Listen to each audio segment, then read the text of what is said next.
आज मैं एक क्रिपी इंसिडेंट आपके साथ शेयर करना चाहता हूँ जो मेरे साथ 2008 में हुआ था।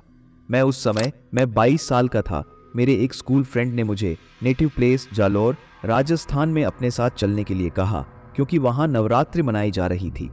मैं भी नई नई जगहों को एक्सप्लोर करना चाहता था, इसलिए मैंने बिना कुछ सोचे समझे चलने के लिए हाँ बोल दिया। बम्बई से माउंट आबू और फिर जालौर तक 20 से अधिक घंटों की बस यात्रा के बाद हम एक छोटे से गांव पहुंचे। फिलहाल मुझे गांव का नाम याद नहीं है। ये जगह बिल्कुल वैसी ही थी जैसा मैंने कभी सोचा था कि राजस्थान का कोई गांव होगा। मेरा फ्रेंड उसी गांव के एक छोटे से घर में कुछ देवी पूजा करना चाहता था। हम लोग शाम करीब 4 बजे घर पहुंचे। मुझे वास्तव में उस पूजा में कोई इंटरेस्ट नहीं था, हालांकि मेरे दोस्त ने मुझे बताया था कि उस घर की महिला पर देवी का आशीर्वाद है और नवरात्रि के समय सूर्यास्त के बाद उस महिला पर देवी का प्रभाव पड़ता है और वह अपने पास आने वाले सभी लोगों को आशीर्वाद देती है और अपने भक्तों की प्रॉब्लम सोल्व करने के लिए जानी जाती थी। मैंने खुद ये सब होते हुए देखा। जब तक ये सब कुछ खत्म हुआ तब तक रात के 10 बज चुके थे। मेरे दोस्त ने मुझे उसके घर पर ही रुकने को कहा, लेकिन मैं कुछ जरूरी काम के कारण अगले ही दिन बम्बई पहुंचना चाहता था। मैं रुककर समय बर्बाद नहीं कर सकता था। मैंने उसे भी बम्बई जाने के लिए मना लिया ताकि हम समय पर बम्बई पहुंच सकें।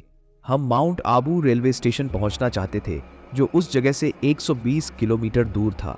ये गांव एक सुनसान इलाके में था और उस समय कोई भी बस या कोई भी साधन मिलना लगभग इम्पॉसिबल था।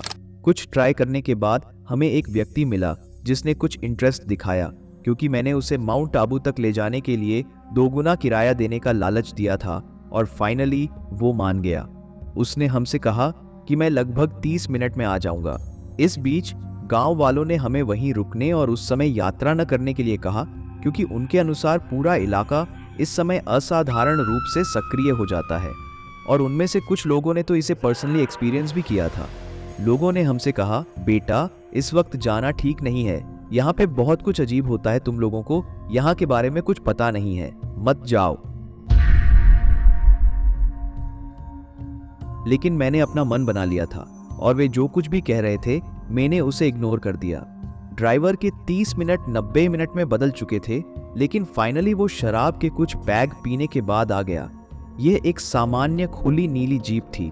मेरा आलसी फ्रेंड पिछली सीट पर चला गया और उसे झपकी आ गई, जबकि मैं ड्राइवर के पास में बैठा था और बातें कर रहा था।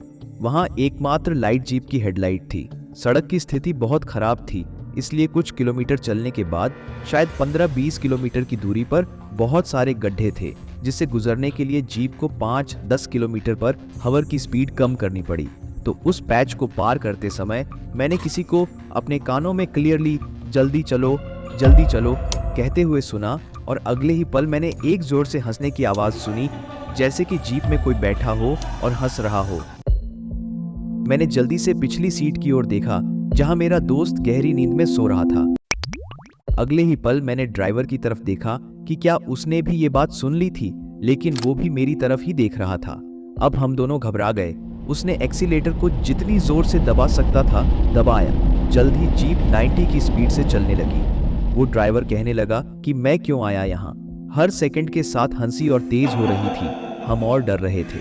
मैं यह जानने के लिए जीप के अंदर और बाहर इधर उधर देख रहा था कि क्या हो रहा है। तभी ड्राइवर अचानक चिल्लाया और कहा, पीछे देखो, किसी ने अभी अभी मेरे कंधे पर हाथ रखा है। अब हमारे लिए इस बात पर विश्वास करना बहुत मुश्किल हो रहा था कि ये हो क्या रहा है। अचानक हमने देखा कि कुछ दूरी पर सड़क के कोने पर कोई व्यक्ति बीच रास्ते से सड़क पार करने की कोशिश कर रहा है। जैसे ही हमारी जीप उसके करीब पहुंच रही थी, वो सड़क के बीच में आ गया और वहीं खड़ा हो गया। हम दोनों ये देख रहे थे, लेकिन हम डरे हुए थे। उस आदमी और जीप के बीच लगभग 10 फीट की दूरी रह गई थी और देखते ही देखते वो आदमी अचानक गायब हो गया। अब हम दोनों लगभग जम से गए थे और कोई भी शब्द नहीं बोल पा रहे थे। जब तक हम माउंट आबू नहीं पहुंचे, वह उसी स्पीड से गाड़ी चलाता रहा। लेकिन हमें पूरे रास्ते में ये लग रहा था कि हमारे पीछे कोई और भी बैठा है, लेकिन हमने पीछे मुड़कर नहीं देखा। माउंट आबू पहुंचकर मैंने अपने फ्रेंड जो पीछे सो रहा था उससे पूछा कि तूने भी वो अजीब आवाजें सुनी थी? तो मेरा फ्रेंड कहता है, आवाज? कैसी आवाज? मैंने तो कोई आवाज नहीं सुनी। मैं तो जब से हमने चाय पी है तब से मस्त सो रहा हूँ। तभी मैंने अचानक उससे पूछा, चाय? कौन सी चाय? तो उसने कहा, अरे वही चाय जो हमें उस बूढ़े आदमी ने पिलाई थी जब हमारी गाड़ी गड्ढे में फंस गई थी। इतना सुनते ही मेरे पैरों तले से जमीन खिसक गई। ये घटना आज भी मैं याद करता हूँ तो मेरे रोंगटे खड़े हो जाते हैं। मैं उस रात को कभी नहीं भूल सकता। अगर आप और भी इंसिडेंट और स्टोरी सुनना चाहते हैं तो इस चैनल को सब्सक्राइब कर लो।